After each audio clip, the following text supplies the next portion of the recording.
everybody. Good afternoon, good evening, and good morning, wherever you are. Thank you very much for joining the Boardroom Club today to our AI Summit, featuring executives from top tech companies revolutionizing the world as we speak.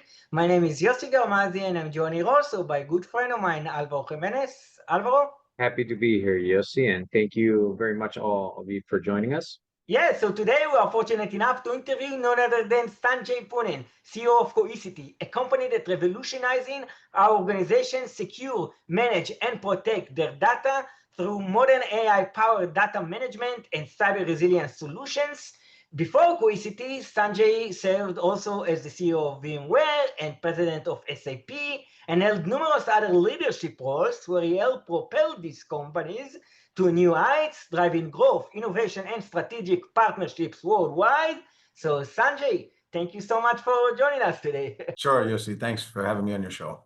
Yeah, the pleasure is ours. So Sanjay, I want to start with a very interesting question about your background. You've held leadership roles at VMware, SAP, Informatica, and now Cohesity. But looking back, what leadership lessons did you bring from these environments that are most relevant to running a fast-growing data management and cyber resilience company like Cohesity these days?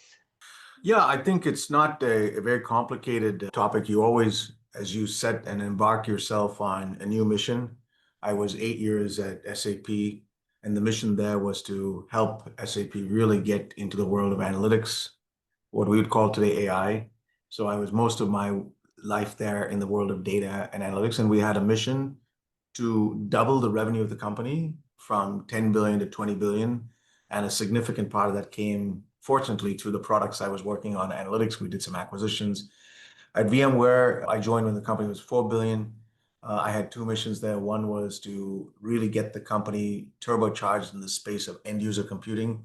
And we made some really exciting acquisitions like AirWatch, which really put the company on the map in end user computing. And then as I took over as COO, was to double the revenue of the company from 6 to 12 billion. So it was fantastic to be able to achieve both of those. First, the role at SAP where I was president, and then later on at VMware as COO. So the mission at the company here was very similar. I tell everybody the most important thing, you start with leadership. There's a book called The 7 Habits of Highly Effective People by Stephen Covey. And one of the principles he talks about is start with the end in mind. What do you want to accomplish, whatever end of the journey is? I don't know, 5, 10 years. This was my first role as a CEO. So I wanted to prove to myself and maybe to the people who are fans or skeptics of me that I could be a CEO. So I had some personal goals. But the more important thing for the company was we wanted to build an iconic company that could be an incredible brand, just like SAP and VMware and Apple, the years I'd worked in, and the leader in this category, data security and AI-powered data security. It's a sort of a goal that keeps evolving. So we set ourselves a mission 3 years ago as I took over to kind of ask ourselves, how would we do that? It involved some important acquisitions. It involved some important investments, some important partnerships like the one we're doing with NVIDIA. And we're still on that journey. We haven't completed it. So I would say the most important goal was starting with that in mind, having a vision of what it would take. We were number 7 in the space when we started off this, about 300 million in revenue. And now we are about 5 or 6 times that size in revenue. We're number 1 in the space. And it's been very exciting, but we're not done. There's a lot of work still to get done in terms of our creating, hopefully a 5 billion revenue company, the undisputed category leader, winning every customer in every one of these key verticals. So I find it to be an incredible possible journey as you think the aspects of what we could do here at Cohesity. And those same principles you could apply to any other assignment you have in the business world.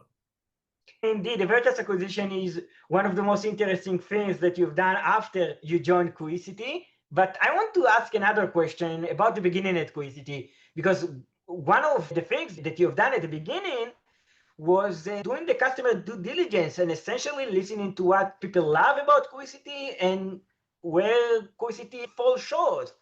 But can you share with us what have been the biggest surprises or consistent criticism about Cohesity, and how did you respond as the new CEO of the company? I always think of sort of 2 engines that drive a tech company, a software company. One is product innovation, where you want to be a quantum leap, a disruptively better, 10x better than your competitors with some disruptive innovation. And that was already in works before I got here. The platform was the best in speed and scale. And the second important aspect is customer obsession. Those two engines really drive the success of any great company. And that's been certainly my experience and what I'd seen at VMware and at SAP. So before I joined the company, I heard some of the biggest banks. We had some of the biggest banks in the US, our customers. I called a few of them because some of those biggest banks were also customers of VMware. And I knew many of the CIOs and the leaders of tech. And one of them told me in one of the biggest banks in the US, they had not seen technology like this from anybody in the space. And it was so differentiated from anybody else. Its speed and its scale was fabulous, that the founder, Mohit, and the founding team that had come from Google were amazing engineers. So that was validated by some of the customers I talked to. And then after I joined the company, I did the same thing. I would talk to customers, and I really wanted to understand from customers why we win and why we lose. Because you hear it from the team, but there's no better audience than a customer directly. And in fact, I actually preferred to talk to customers where we lost than the customers we won, because you actually learn a lot more from a loss and why you lose if you're willing to be authentic, if you're willing to listen, if you're willing to act on it, not be defensive. And I still do that. It's not something I just did in the early months. When we did this acquisition of Veritas, I set myself a goal to try and get to talk to 1,000 customers of Veritas or Cohesity in the span of a year. I've not got quite to 1,000. I probably in a year, I probably did about 600, 700 of them. But I find it to be extremely gratifying. I can have a group conversation with 50 customers in a larger setting when I'm on the road. But I can also do a 30-minute video call like we're doing now in this. And the good news with Zoom and video since COVID is if you know the customer, obviously you want to meet the customer as best as you can for the first time in person. You can fly from, I'm in the Bay Area, so you can fly from the Bay Area, I'm in Santa Clara, to London, to Bangalore, to Tokyo in 30 seconds. It's called a Zoom call.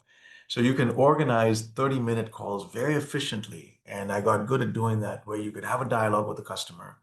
You understand their pain points. You've got your pitch down to 10 minutes. You get feedback, and then you take an action on that. So that customer feedback is very important to telling the team what to do, because if you have a lot of customer feedback, the force with what the kind of the vector and the drive, sort of that tip of the spear, is going to have a lot more impact to your organization because you can tell them who you heard it from. So I encourage all our organization, if you spend more time outbound talking to customers, you're likely going to learn a lot more than if you spend inbound in internal meetings. Indeed, because at the end, you need to take the feedback in order to improve yourself, not to fall behind. And one other way that you can improve the company is by doing partnerships. And Cohesity has been very active in this space with partnerships with all the hyperscalers out there, like NVIDIA that you've mentioned, but also AWS, Microsoft, and Google Cloud. And all of them are central to Cohesity growth. But I wanted to ask you, from your standpoint, how do you know when is the right time to compete versus the right time to partner with all of these folks? Well, one of the things that both at SAP and VMware, I learned that we were successful because of an ecosystem. In the case of SAP, it was an application, the world's biggest application, and sat on databases. It participated with system integrators. In the case of VMware, it sat on top of servers. It had worked with storage vendors. It had, in the case of end user computing, worked on devices. So we existed because we were often in an ecosystem. And I like this Isaac Newton line where he said, "I see clearly because I stand on the shoulders of giants." So for a tech company, the stronger your ecosystem are and the stronger they are to you, the more you're likely to sort of see clearly. So when we rank and categorize our ecosystem, the cloud partners are like among the top. And Amazon and Google are investors in our company. So they have an incentive to work with us because they have invested in our company. Microsoft is also working with us very closely. In the hardware world, NVIDIA has become one of the most important partners to us and an investor in the company now because of what the work we're doing with them in AI. But IBM became a very important, I know they're more than just hardware, they're a software company too, because they decided to not compete with us. They're technically number 4 in this market, but they decided to kind of partner with us in the future of the market as opposed to compete. So we consider them a very good partner. And then HPE, Cisco kind of partners, investors. So we feel like very good about the future where the company can go. through these partnerships. And then we have security companies that are close partners with us, Palo Alto, CrowdStrike, Microsoft, Google, Okta, and then VARs, these are value-added resellers and system integrators. So we have sort of five, if you kind of watch the pitch of the company, there's five categories of these ecosystem partners. And I, as CEO, have to spend a fair amount of time, setting the strategy pretty clear for what our ecosystem is going to play, and then making sure CEO to CEO relationships are very strong. I mean, Jensen has been a personal friend and mentor of mine, and that relationship was influential in getting him to invest in the company and also giving us feedback. But he's talked to our internal companies, talked at our customer meeting. That's one example. Andy Jassy and I built the relationship at VMware. He was my classmate at business school. And when we need things from Amazon, both Andy and Matt Garman now, who's the head of AWS, are very good friends. They're able to help. So I think the success and the relationships I had at VMware and SAP have been very helpful to having those CEO to CEO relationships with companies needed so that Cohesity could now benefit from a strategic partnership with many of these key companies. So what I will take is that partnerships are essential in order to take the company to the next level. And one other way that you can grow the company even further is by doing M&A. And Cohesity has done one of the most interesting merger out there between Cohesity and Veritas Enterprise data protection business, essentially combining it all together to one entity called Cohesity, taking the innovation of a newer player, Cohesity, with the established presence of Veritas, but long term, what opportunities does this unlock for the new entity? Well, we felt that the industry was ripe for consolidation because there's like 50 players in our market, all like 1, 2, 3% away from each other. The number one player, I think, was 13, 14%. So we wanted to make sure we acted to initiate the consolidation. You either in this industry, you get consolidated or you're the consolidator. Okay? And we liked being the place where we were setting the tone for where the industry should be going to consolidate, but with a very clear view as to modern technology and wherever. So Cohesity had built the platform, a zero trust, secure platform that you stored in one hyperconverged stack. You had a zero trust platform that was built for security, built to optimize how you store things, to be super fast for recovery. All of those things were built. And then backup, the key product of Veritas, was a data mover that could sit on top of that platform. So we have a very clear idea that what the data platform of the future world was going to be. It was going to be Cohesity's platform. But we would still need these data movers if customers were using them and they could write to this platform and we could build that integration fairly fast. The other thing that was very clear to us, Cohesity was mostly successful as number 7 in the space in North America. We did not have much success in Europe and APJ and Latin America. Veritas was extremely strong there. So we could take those customers, right, and bring them the benefit of the next generation platform. Think of us sort of like a Tesla. We could take the existing cars and give them a path to the next gen platform without them having to compete. So in the past, we were competing against these customers. Now I say, no, we're going to give you a path to commercially make it such that only us could take the existing technology of Veritas and move you to the next gen world. And we do it in a very commercial, attractive way, as opposed to you having to go and disruptively see how you do that with a competitor. And that's worked out so far. 9 months into this, it's been fantastic.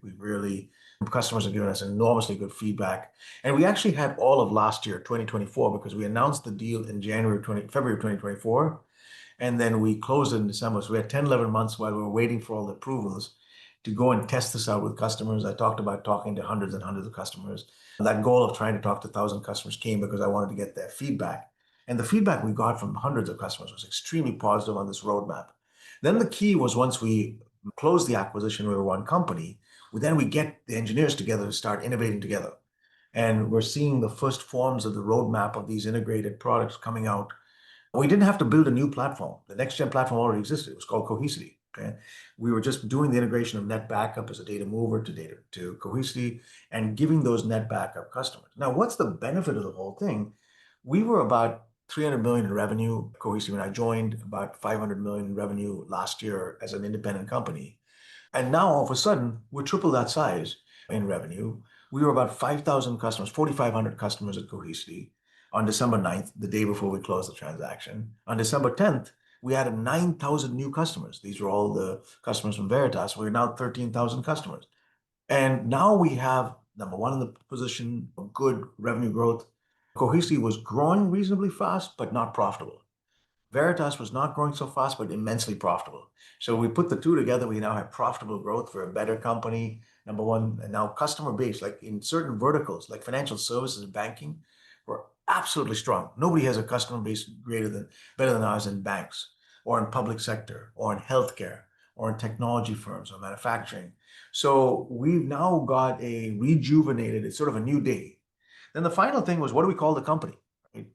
We could call it Veritas, we call it Cohesity, we could call it something new. When you call it something new, you have to invest a lot in branding that company, right? You got to go and do a lot of marketing campaigns, ads.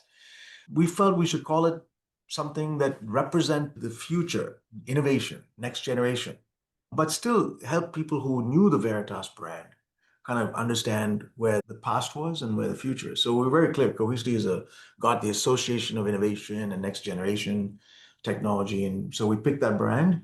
But in certain countries, people still use the term Veritas to reference the product or the name. We didn't kill the Veritas brand. We still keep it there. But you can only name the company one name, right?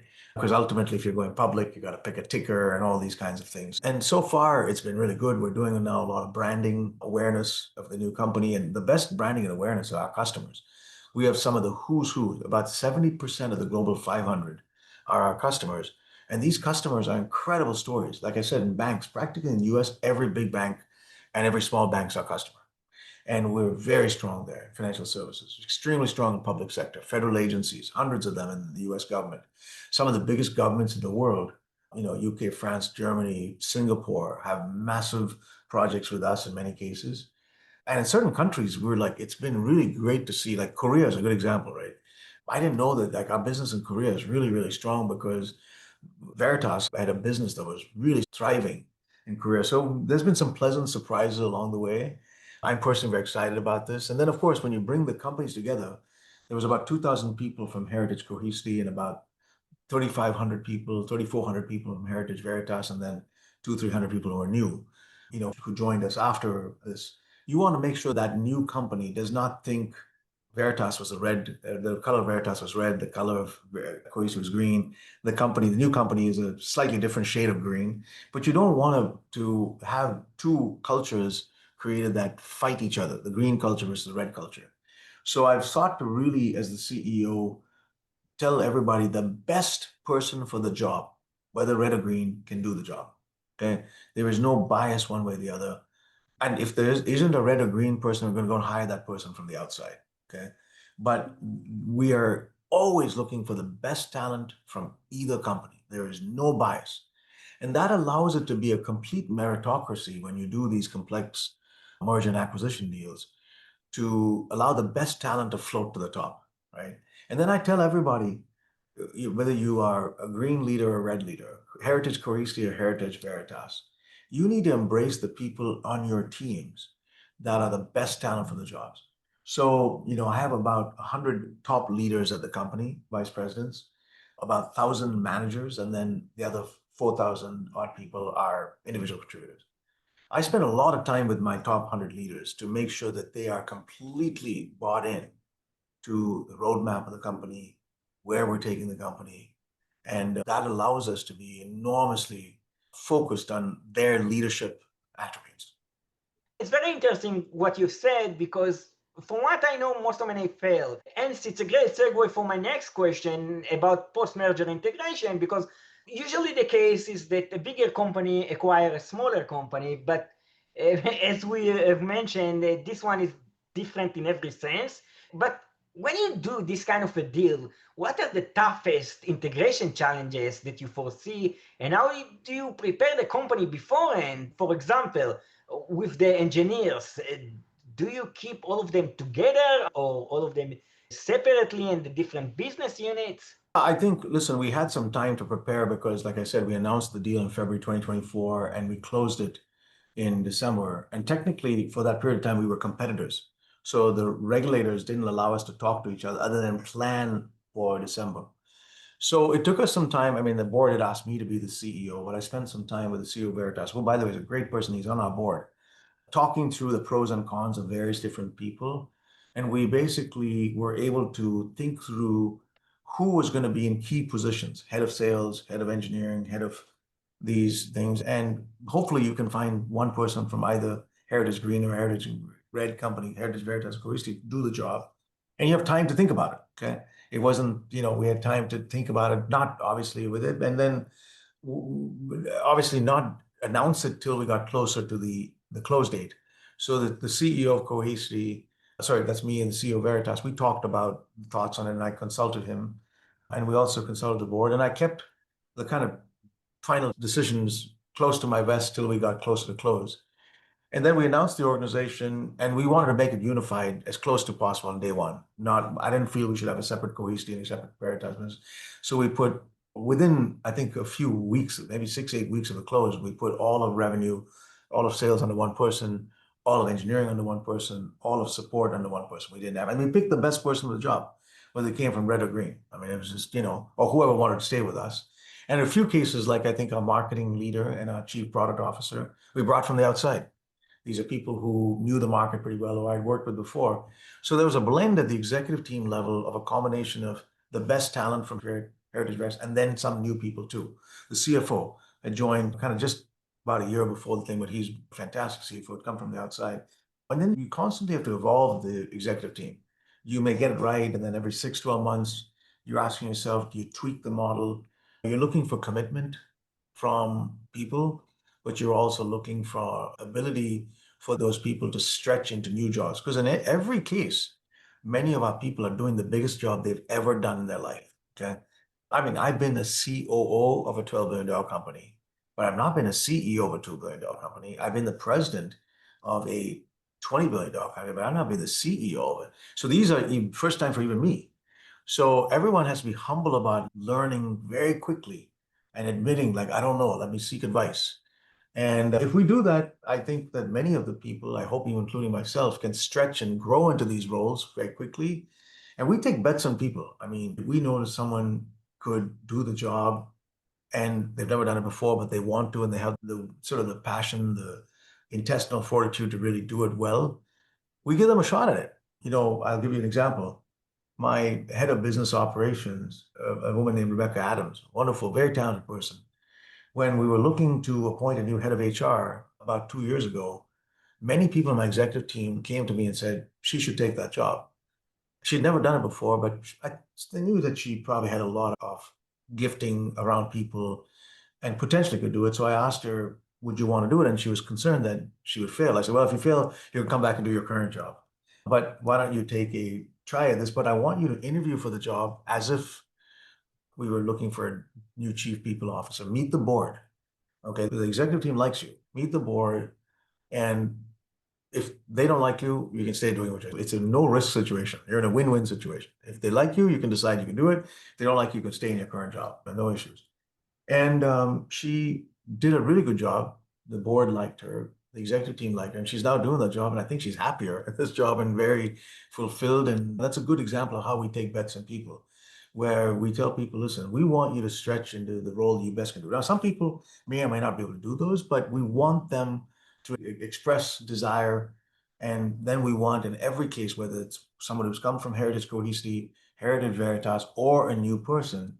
And we spend a lot of time, focused on our employees, because I've always believed the path to creating a great company isn't just sustained profits. We obviously want to make a profitable growth revenue business. It's actually not even great customers and their satisfaction. It's actually highly satisfied employees. I know I'm talking to Cornell people, but at Harvard Business School, when I was there was a great business research done by a professor there named Len Schlesinger, who wrote this article about what's called the service profit chain. And in essence, it talked about the research he had done on profitable companies was such that they were successful over multiple decades, not just because they had satisfied customers, but they had satisfied employees. And satisfied employees and highly engaged employees served customers who, when they were highly engaged and satisfied, bought a lot of product or bought a lot of service, and the company was profitable. But the root was not customer satisfaction and customer engagement. It was employee engagement, employee satisfaction. So I've always believed, you want to build a great company, you start with the employees. and you invest in them, you make time for them, you make them the best possible team you possibly can get in every position, whether it's sales, whether it's engineering, whether it's finance, with HR, you would dedicate your time to making them successful. And then you'll get a great company, right? Hopefully, because these smart people, right? There's another statement out of Jim Collins. He's written a number of great management books, Good to Great, Built to Last. I think the Good to Great book, and he was a professor at Stanford, I think, for many years, he basically asked a question. Would you take an A team with a B plan or a B team with an A plan? Okay. So, and let me repeat, an A team with a B plan or a B team with a A plan. And everyone thinks, oh, I want the A plan, right? Because the A plan is important. But he always said it doesn't matter. The strategies don't matter. What matters is who's on the bus. The people on the bus will discover a great strategy or refine the strategy. So an A team with a B plan will make the B plan an A plan because they will be so dedicated to excellence, and the A team works very well together. They're all the best. A B team with an A plan, because they're a B team, will just destroy that plan. Okay, it'll become a C plan before you know it. So I've always believed you're constantly looking to create an A team. And the reason you talked about acquisitions failing, the reasons most acquisitions fail is the people leave the company, or the people start fighting with each other, or the red team against the green team, and the CEO is not able to arbitrate debates and so on and so forth. So those principles are what we try to live our company by here. You know, I talk about employee engagement being the most important, even more important than those two other engagement, those two engines I talked about, product innovation, customer obsession. But many of my employees will see the first slide I often start with is the three forces, the three engines that drive Cohesity: employee engagement, product innovation, and customer obsession. And you mentioned Build to Last, and one of our first ever speakers was Udi Mukari. He just sold this company, CyberArk, to Palo Alto. I like Udi a lot. So if you go to his office in Newton next to Boston, you could literally see the book Built to Last on one of his shelves. So I like Udi a lot. He's a good man. In fact, I respect him a lot. We work with CyberArk. He's done a great job. I respect Udi a lot. He's built a great company. Just like him, there are many other Israeli companies who've done very well. I have a lot of respect for him. Yeah, definitely. Udi is the man. And Sanjay, I got a bunch of more questions to ask you, but Alvaro has also great questions to ask you as well. So Alvaro, without further ado, the floor is yours. Thanks, Yossi. Sanjay, you've talked a little bit about strategy, and I want to ask you a little bit about data strategy. So at AWS reInvent, you described the 5 S's of data strategies: speed, scale, security, simplicity, and smart with AI. So how do you prioritize the trade-offs when customers demand more of one area, like security, and then you risk slowing down speed or simplicity? So is one area more important than the other one? The reason I came up with those 5 S's was it wasn't really a strategy for data. It was more, I asked our customers, why do you pick our platform? As I was asking customers. And I asked our founder, who was, Mohit and the team here, why do you win in the market? And I started to hear the first 2 S's over and over again. Nobody beats this company in speed of cyber recovery. Nobody beats this company in scale of the platform being able to work for hundreds of petabytes of data. We protect today about 200 exabytes of the world's data. Nobody has that level of scale.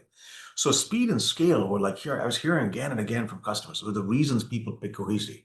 So I told our engineers that's got to be our first 2 S's of what we keep investing in, because it's our competitive differentiation, right? Third, because we're in the security space, we've got to make it a priority to make sure everything we do is driven by the principles of security. So that was very natural third.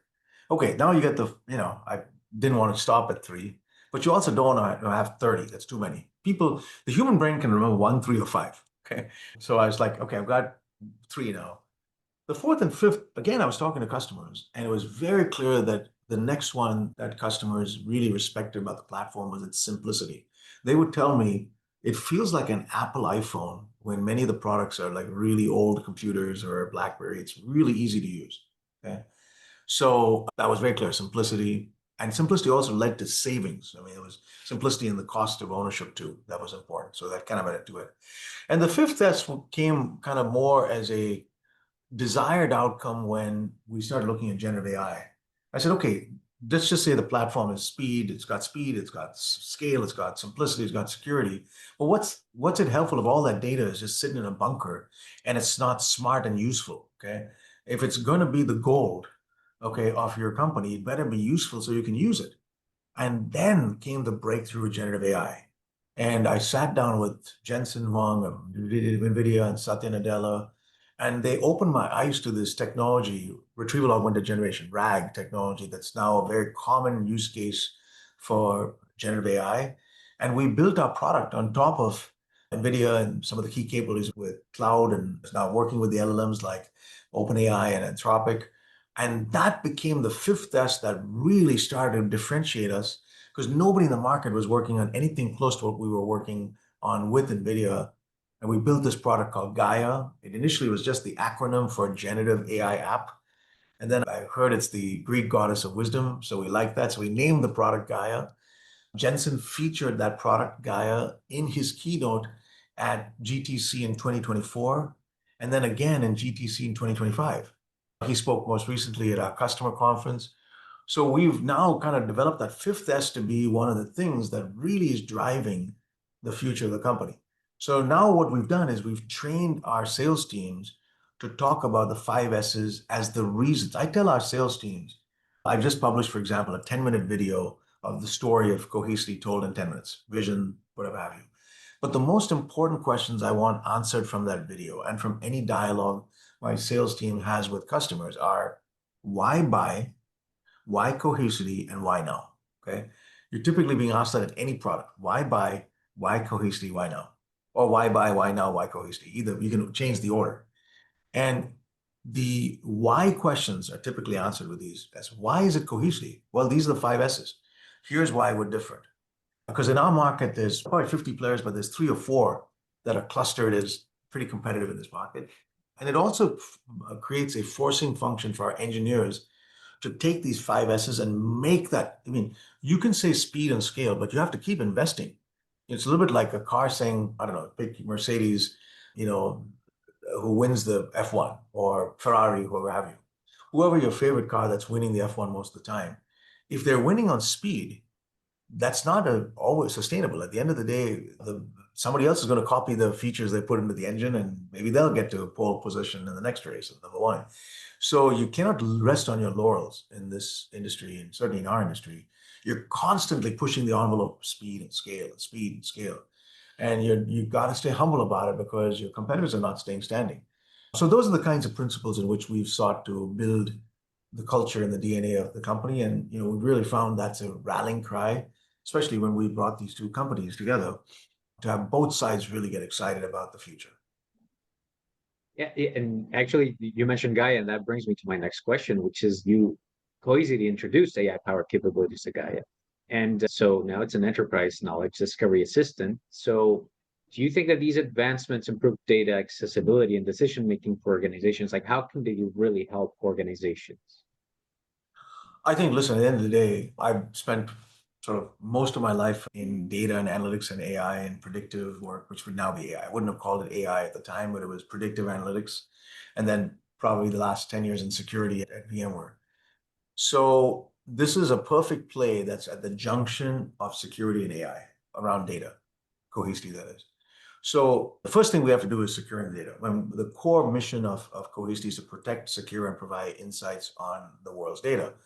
So you don't get to exercise this AI insights option until you protect it and secure it. That has to be the place we start, which is the world's data sits in our platform, and we protect it and secure it from ransomware attacks. No doubt. I mean, that's like what we do in spades. That said, as we build out that capability set, you then get an opportunity to build out AI on that data, because just sort of like gold sitting in a bunker, what's the point in keeping it there if you don't use it or you can't leverage it? And that play of analytics on top of secondary data, backup data, the data that we protect, has not been done by anybody in our space. We were the first to do it. The idea of retrieval augmented generation on top of backup data, we've patented the idea. We're seeing enormous interest now from customers. And sometimes these ideas take some time. When the founders of our company built the company in 2013, this idea of generative AI on top of data was not an active concept. Now it is. And we have the option to push this really hard with our customers, and we're seeing good feedback from them. And you mentioned AI, so let's talk a little bit about the future of data protection. Okay, and before I move specifically into AI, I want to talk a little bit about organizations that are more and more going towards multi-cloud environments. More and more they face sophisticated cyber threats. So how do you see the role of data protection evolving over the next years? I think this topic has moved from a kind of a boring storage topic to being a security and AI topic. And we were at the forefront of driving that, on both fronts, security and AI.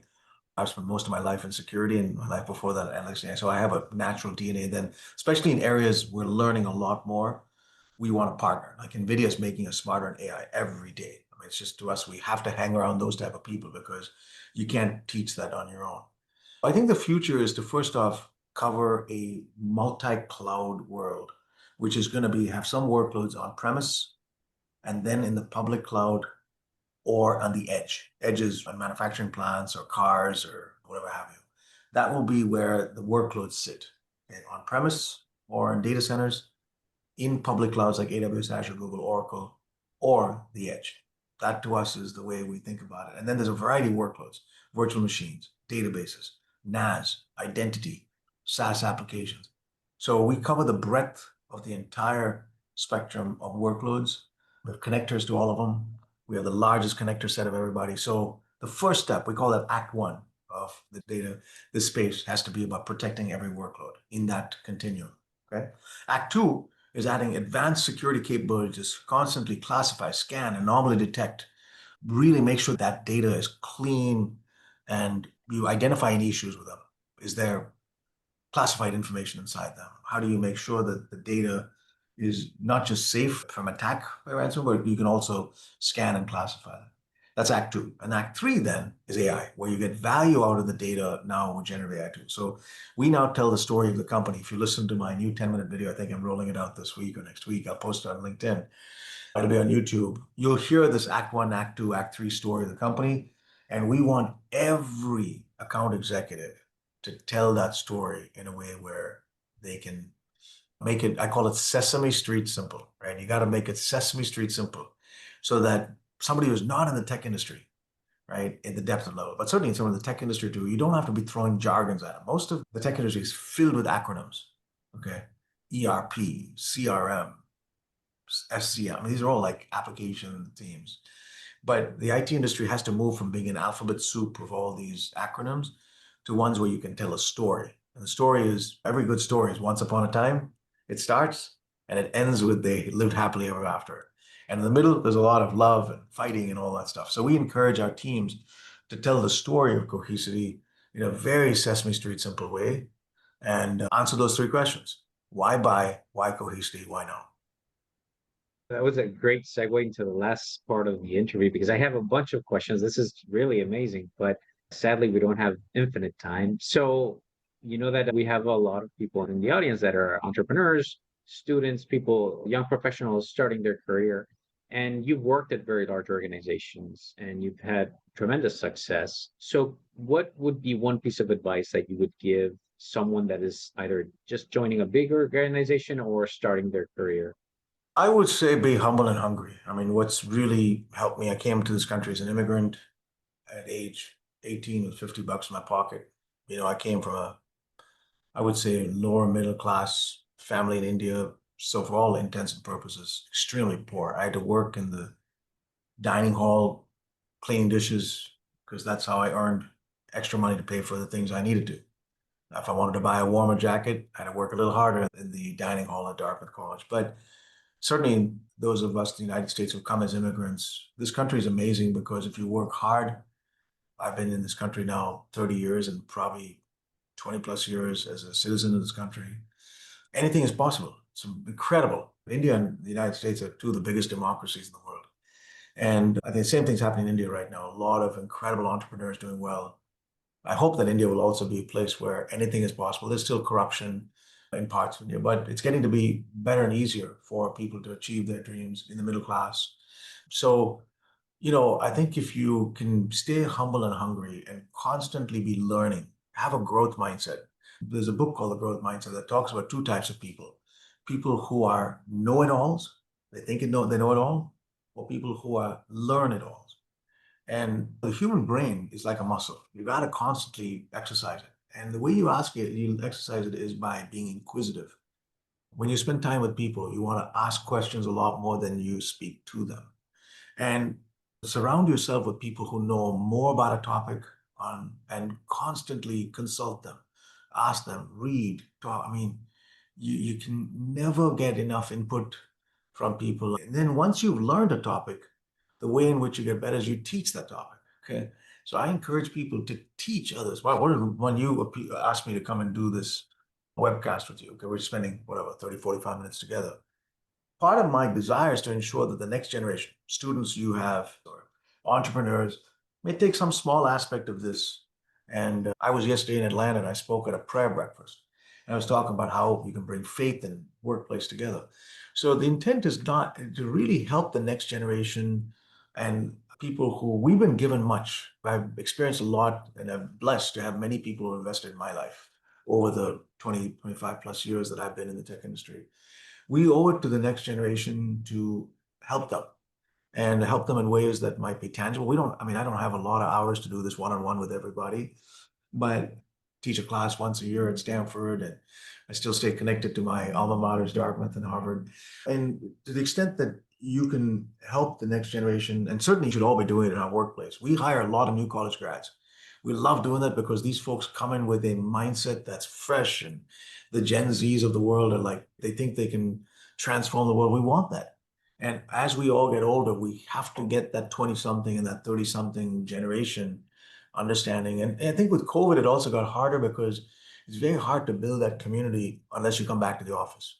So we don't mandate it, but we highly recommend 3 days a week in the office because we want to have those conversations in the hallway on whiteboards.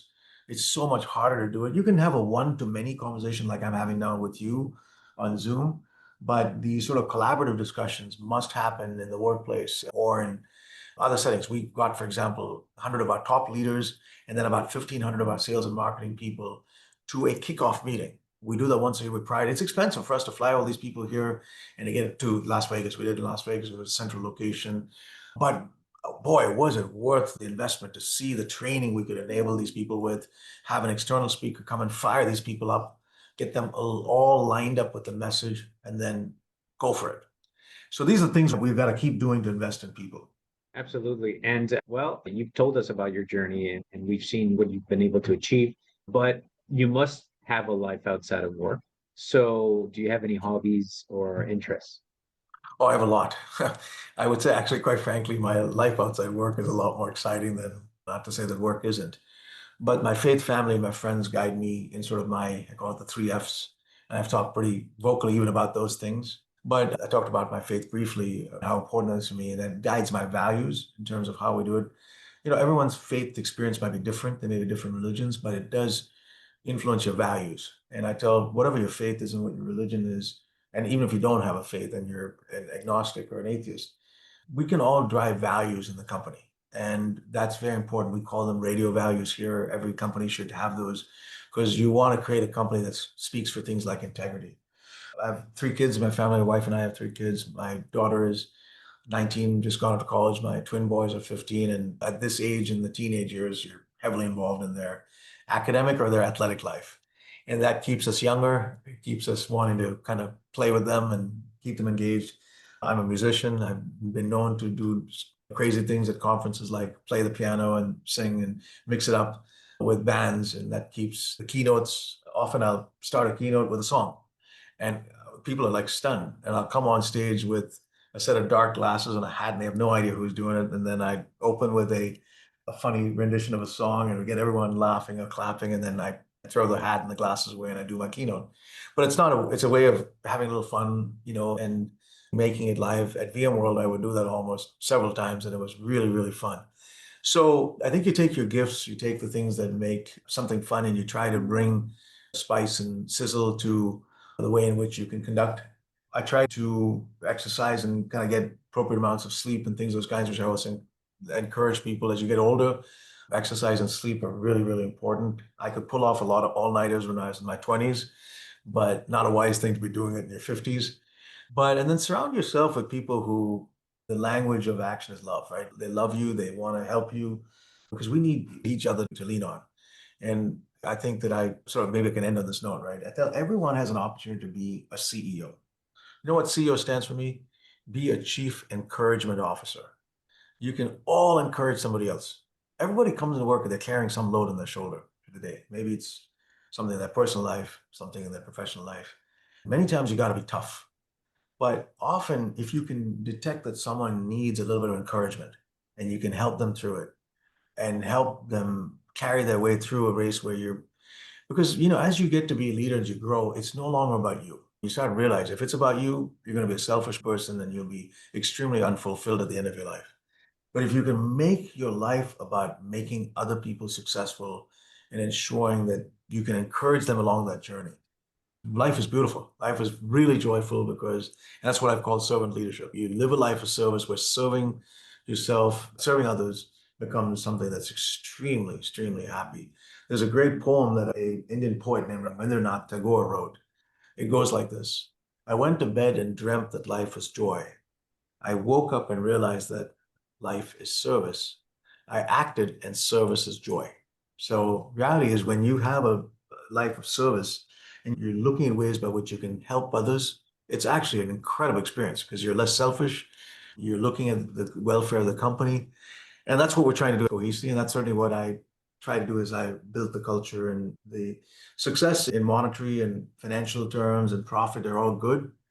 But I think there's a lot more gratifying aspect of success when you see your people achieving their most incredible dreams. Sanjay, that would have been an amazing way to finish the podcast. But I have one question because you've talked about some books that are really good. But I want to ask you, do you have a favorite movie or series that you would absolutely recommend? Oh my goodness. I mean, books, I like Good to Great and Seven Habits of Highly Effective People is probably the one that I would just say is everyone should read. I think I started off liking in the early days more action-oriented movies, and now as I've gotten older, I like more documentary stories of people's lives. I think these stories that have an enormous impact. So you pick any of the ones that have got storylines of people who've had an impact on lives that have won Oscars or things, those kinds that probably are, and they can pick any of them. I do like a good storyline that has sort of an action impact and has a hero in it that changed lives and any of the films and the movies. And then certainly documentaries of people's lives who were enormously impactful. I tend to find myself watching those a lot more these days. I'm a big fan of sports. So any of the kind of sports oriented, I've been watching the Netflix Drive to Survive series. It's amazing. I didn't really care about car racing, but it's amazing how much goes into the dynamics of a car race that is a team.